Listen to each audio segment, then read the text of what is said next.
Hello மக்களே, இந்த வீடியோவில் நம்ம பருப்பு பொடி எப்படி பண்ணுறதுன்னு தான் இந்த வீடியோ நம்ம பார்க்க போகிறோம். அதுக்கு தேவையான இன்க்ரீடியன்ட்ஸ்லாம் நம்ம என்னென்னு பார்த்துக்கலாம்.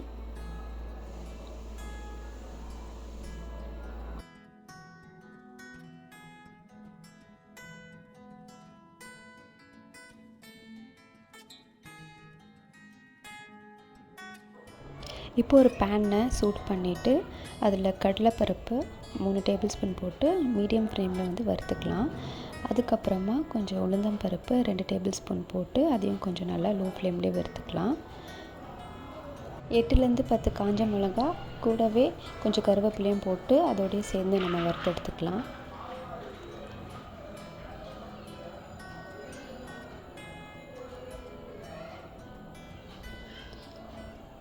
இது எல்லாமே நல்லா வறுபட்டதும் ஒரு பிளேட்டில் மாற்றிக்கலாம். அதே கடாயில் 3 டேபிள் ஸ்பூன் துவரம் பருப்பையும் லோ ஃப்ளேமில் வறுத்து எடுத்துக்கலாம். இப்போது 1/2 டீஸ்பூன் நெய் விட்டு பாசிப்பருப்பு போட்டு நல்லா வறுத்து எடுத்துக்கலாம். நான் 3 டேபிள் ஸ்பூன் போடுறேன்.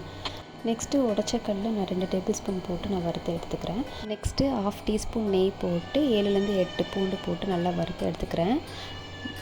இடிச்சிட்டு தோலோடு இடித்து சேர்த்துக்கோங்க. அதுக்கப்புறம் எல்லாமே ஆற விட்டு நீங்கள் மிக்சியில் போட்டு அரைச்சிக்கோங்க. கூடவே வந்து 1/2 டீஸ்பூன் வந்து பெருங்காயம் அண்டு எவ்வளோ தேவையோ உப்பு நீங்கள் போட்டு அரைச்சிக்கலாம்.